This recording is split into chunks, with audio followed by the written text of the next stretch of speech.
Photo खींच करके उसने अपने बेटे के लिए व्हाट्सएप पर डाल दिया।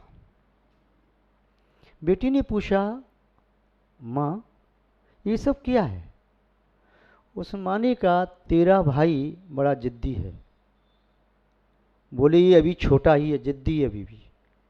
उसने कहा है कि मैं यहाँ रहता हूँ माँ अकेला, और यहाँ पर मुझे रूखा सूखा भोजन मिलता है, तेरे हाथ का भोजन तो मिलता नहीं। मैं यहाँ पर अपनी पढ़ाई कर रहा हूँ। यदि तू अपने हाथ का बना हुआ भोजन थाली में रख कर के और डेली मुझे व्हाट्सएप पर भेज दे, तो तेरे हाथ के बने भोजन को देख कर के मैं इस भोजन को कर लूँगा और मेरा पेट भर जाएगा। बेटा इसलिए मैं तेरे भाई के पास यह भोजन की थाली की डेली फ़ोटो खींचती हूँ सुबह शाम और डाल देती हूँ। उस बहन ने अपने भाई को फ़ोन लगाया, पूछा, तू ये क्या जिद कर रहा है बच्चों जैसी बातें? माँ को डेली फ़ोन करता है, फिर वह व्हाट्सएप पर डालती है, तो तू भोजन करता है। बोले, बहन बात इतनी ही नहीं है, बात इससे और बड़ी है। क्यों, क्या हुआ? दरअसल में बात ये है, तुम्हारी शादी होने के उपरांत और मेरे यहाँ पर आ जाने के उपरांत माँ घर में अकेली रह गई। पिताजी भी नहीं है, अकेली माँ हम दोनों की याद में न जाने कितना रोती है। अकेली माँ कई बार तो पानी पी के सो जाती है। कौन बनाए अपने लिए? कभी एक रोटी आधी रोटी खा के रह जाती है। जब मुझे ये पता चला तो मैंने माँ से कहा, माँ मुझे तेरे हाथ की रोटी पसंद है, तू अपने हाथ की रोटी बना करके मुझे फ़ोटो भेज देगी तो उस हाथ की रोटी में मुझे सुगंध आएगी, मेरा पेट भर जाएगा। किंतु मेरा भाव ये है, कम से कम माँ जब अपने लिए पूरा भोजन बनाती है तो अपना समय उसमें लगाती है, और ये क्योंकि नहीं बनाएगी तो वह फ़ोटो कैसे भेजेगी? इसलिए वह पेट भर भोजन तो कर लेती है। मेरा भाव ये नहीं कि माँ की हाथ की रोटी दे करके मैं भोजन करता हूँ। मेरा भाव ये है कि वास्तव में मेरी माँ भूखी न रहे। महानुभाव उस बहन ने कहा, भैया वास्तव में बहुत बड़े हो गए हैं आप, अन्यथा इस प्रकार की भावना, इस प्रकार का विचार किसी तुच्छ व्यक्ति के मन में नहीं आ सकता। महानुभाव यदि हमारे मन में भी ऐसी भावना आती हैं, किसी की संवेदना, किसी की वेदना, किसी के भाव को समझने में हम समर्थ हैं, तब वास्तव में हम बहुत बड़े हैं। और यदि हम किसी की भावनाओं को, किसी की पीड़ा को, किसी के दुख को नहीं समझ सकते हैं, तो वास्तव में हमारा कद भले कितना बड़ा हो जाए, किंतु हमारा जब तक मनोभाव बड़ा नहीं हुआ तब तक बड़े नहीं हो सकते। वृक्ष की तरह से रहेंगे, बड़ा हुआ तो क्या हुआ, जैसे पेड़ खजूर, पक्षी को छाया नहीं, फल लागे अति दूर। महान भाव तो हमें उस खजूर की पेड़ की तरह से बड़ा नहीं बनना है, हमें तो आम्र पेड़ की तरह से बड़ा बनना है। बड़े होने पर उससे झुक जाता है, फलों से लद जाता है, और अपने फल तोड़ने वालों को कभी अभिशाप नहीं देता, पत्थर मारने वालों को कभी गाली नहीं देता। ऐसे हम भी इतनी उदार और महान बड़े बने कि लोग हमसे अधिक से अधिक लाभान्वित हो सकें। इसी में हमारा बड़प्पन है। आप सभी अपने अंतरंग के बड़प्पन को जागृत करें, ऐसी हम आपके प्रति मंगल भावना रखते हैं। इसी भावना के साथ अपनी शब्द श्रृंखला को विराम देते हैं। जय बोलिए श्री शांतनाथ भगवान की, परम पूज्य आचार्य गुरुदेव श्री विद्यानंद जी महाराज की, अहिंसामय विश्व धर्म की, जैनम जयतु शासनम विश्व कल्याण कारकम महासिद्धिभ्य। जय बोलिए त्रिकालवर्ती त्रैलोक पूज्य विश्वाराध्य पंच परमेष्ठी भगवान की, अनंतानंत सिद्ध परमेष्ठी भगवान की, वर्तमान जिन शासन नायक श्री वर्धमान महावीर भगवान की, परम पूज्य चारित्र चक्रवर्ती आचार्य श्री शांति सागर जी मुनि महाराज की, परम पूज्य सिद्धांत चक्रवर्ती श्वेत पीक्षाचार्य गुरुदेव श्री विद्यानंद जी महाराज की, विश्व कल्याण कारक अहिंसा प्रधान श्रीमद विश्व धर्म की, जैनम जयतु शासनम विश्व कल्याण कारकम। धर्म स्नेही सत श्रद्धालु यहाँ पर उपस्थित आप सभी भव्यवर पुंडरीक पुण्यात्मा महानुभाव, संसार में जितने भी प्राणी हैं प्राय करके वे सभी कोई न कोई कार्य में संलग्न हैं। कार्य दो प्रकार के होते हैं, एक सुकृत, दूसरे दुष्कृत। सुकृत कार्य परंपरा से और प्रत्यक्ष में भी सुख और शांति के हेतु होते हैं। दुष्कृत कार्य परंपरा से और प्रत्यक्ष में दुख के हेतु होते हैं। सुकृत कार्य करने वाला व्यक्ति पुण्यात्मा, धर्मात्मा, संत, महात्मा कहलाता है। दुष्कृत पाप करने वाला व्यक्ति दुरात्मा, निंद्य, जघन्य, पापी और दुष्ट कहलाता है। व्यक्ति जब अच्छे कार्य करता है तब अच्छे कार्य का फल स्वयं को और दूसरों को मिलता है। बुरे कार्य करता है तो उनका फल भी पहले स्वयं को फिर दूसरों को भी मिलता है। तिल्ली स्वयं जल करके दूसरों को जलाती है, मोमबत्ती स्वयं जल करके दूसरों को प्रकाश देती है, खुशबू स्वयं भी महक से युक्त होता है, दूसरों को भी सुवासित कर देता है। ऐसे ही जब व्यक्ति कोई अच्छा कार्य करता है तो उसके माध्यम से स्वयं का भी हित होता है और दूसरों का भी। उपकार कृत धातु में वो प्रत्यय लगाने से उपकार शब्द बना।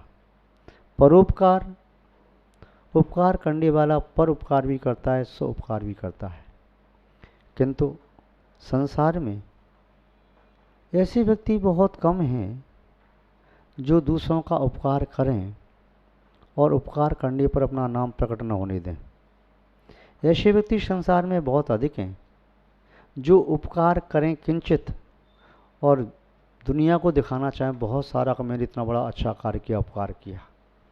जो व्यक्ति अच्छा कार्य करके दूसरों को बताना चाहता है, ऐसे व्यक्ति को किंचित पुण्य का असर होता है। जो गुप्त रूप में पुण्य का कार्य करता है उस व्यक्ति को प्रचुर मात्रा में पुण्य का असर होता है। महान भाव, इसीलिए तो कहा नेकी कर दरिया में डाल। अच्छे कार्य करके भूल जाओ, अच्छे कार्यों की स्मृति मत करो, अच्छे कार्यों को गिनो मत। यदि गिनना है तो अपनी बुराइयों को गिनो, गिनना है तो खुद के द्वारा दूसरों का अहित कितनी बार हुआ उसे गिनो।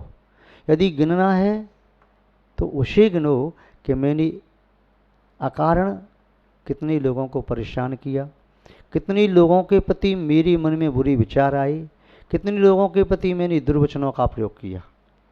ये मत गिनो कि मैंने मीठे वचन कितनी बार बोले, ये मत गिनो कि मेरे मन में अच्छे विचार कितनी बार आए, ये मत गिनो कि मैंने शरीर से पुण्य के कार्य कितनी बार किए। व्यक्ति इनको तो गिनता रहता है, भगवान का नाम भी लेता है तो गिन गिन के लेता है, किंतु अपराध करता है तो बेशुमार करता है। नाम कभी 108 से 109 बार न हो जाए ध्यान रखता है, किंतु पापों को नहीं गिनता कितनी होते चले आ रहे हैं। जो व्यक्ति गुप्त में उपकार करता है, भले काम करता है। पहले राजाओं के बारे में सुना जाता था, रात्रि में भेष बदल करके अपने नगर का अवलोकन करते, देश का अवलोकन करते, कोई दुखी तो नहीं है।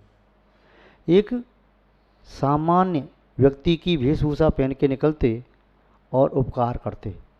कभी वेश बदल के साधु के वेश में निकलते, कभी किसान के वेश में, कभी व्यापारी के वेश में, कभी किसी वेश में, और भी उपकार करते थे जिससे कोई पहचान न पाए, अच्छे कार्य करते रहें। महानुभाव, आज भी कई व्यक्ति ऐसे हैं जो पुण्य का कार्य करते हैं और किसी दूसरे व्यक्ति से कहेंगे कि तुम किसी तीसरे व्यक्ति के माध्यम से ये पुण्य का कार्य करा दो। मैं उसे नहीं कहूँगा, तुम उससे कहो और मैं तुम्हें पैसे दे देता हूँ, ये पैसा मेरा उस पुण्य के कार्य में लग जाए, क्योंकि कोई जान भी न पाए मुझे कि ये कार्य कौन करा रहा है। ऐसे पुण्य के गुप्त कार्य करने वाले व्यक्ति भी संसार में हैं। एक उपकार की बात देखें, उपकार को धर्म तो माना ही है, वैदिक परंपरा के शास्त्रों में भी लिखा। व्यास जी ने अष्टादश पुराणेषु व्यासस्य वचनद्वयम् परोपकाराय पुण्याय पापाय प्रपीडनम। व्यास जी ने लिखा, 18 शास्त्रों का, पुराणों का अध्ययन करने के उपरांत यदि मैंने कोई निचोड़ निकाला है, वो सबका सार निकाला है। जैसे दूध का सार घी होता है, ऐसे सभी शास्त्रों का मैंने कोई सार निकाला है। तो ये निकाला है 2 बातें। व्यास जी के 2 वचन हैं, परोपकाराय पुण्याय पापाय प्रपीडनम। परोपकार से बढ़कर के कोई पुण्य के लिए अन्य कोई कार्य नहीं, और दूसरों को पीड़ा देने से बढ़कर के संसार में कोई जघन्यतम कृत्य, अपराध या पाप नहीं। महान भाव, परोपकार व्यक्ति वे करते हैं जिनके माध्यम से स्व का कल्याण संभव है। नहीं कृतमुपकारम साधवा विस्मरंती। साधु पुरुष अपने प्रति किए गए उपकार को कभी भूलते नहीं। अब तो इतना ही नहीं, साधु पुरुष तो वे होते हैं जो अपने प्रति किए गए अपकार का बदला भी उपकार के माध्यम से दें। वृक्ष पत्थर की चोट खा करके भी फल देता है। ऐसे ही सज्जन पुरुष, भले आदमी, अच्छे आदमी दूसरों के द्वारा निंदा को प्राप्त करके, दूसरों के द्वारा अपमान तिरस्कार को प्राप्त करके भी उपकार करते हैं। पूज्य आचार्य श्री शांत सागर जी महाराज दक्षिण भारत से विहार करते हुए उत्तर भारत की ओर जब आ रहे थे, राजस्थान के धौलपुर जिले के राजाखेड़ा स्थान में उनके ऊपर कुछ लोगों ने उपसर्ग किया, उपद्रव किया। न केवल बातों के प्रहार किए, अपशब्दों के प्रहार ही नहीं, और कंकड़ पत्थर धूल की वर्षा ही नहीं की, अपने तलवार लेकर के उन्हें मारने के लिए आ गए। पूज्य आचार्य श्री शांत सागर जी महाराज एक ऐसे निर्भीक, तपस्वी, क्षमा मूर्ति साधक थे जिनके बारे में कहें तो कहने से भी हमें ऐसा लगता है हम भगवान की स्तुति कर रहे हैं। वे आचार्य शांत सागर जी महाराज अपने संग सहित वहाँ थे, तब ही किसी व्यक्ति ने संकेत किया और पुलिस आ गई। पुलिस उन व्यक्तियों को पकड़ कर के ले गई जिन्होंने उपसर्ग किया था, और उन्हें बंद कर दिया थाने में ले जाकर। उनकी पिटाई भी लगी। जब ये समाचार पूज्य आचार्य श्री शांत सागर जी महाराज को ज्ञात हुआ कि पुलिस पकड़ कर के ले गई है उन व्यक्तियों को, तो उन्होंने समाज के लोगों से, अन्य लोगों से कहा, उन्हें छुड़ा दो, उनका कोई दोष नहीं, हमारे ही किसी कर्म का उदय था, वे तो केवल निमित्त बने हैं, उन्हें हम माफ़ करते हैं, क्षमा करते। समाज के लोगों ने बात पर ध्यान नहीं दिया, तो उन्होंने पुनः जोर से कहा, तब भी नहीं माना, तो उन्होंने कहा हमारा तब तक अन्न जल का त्याग है।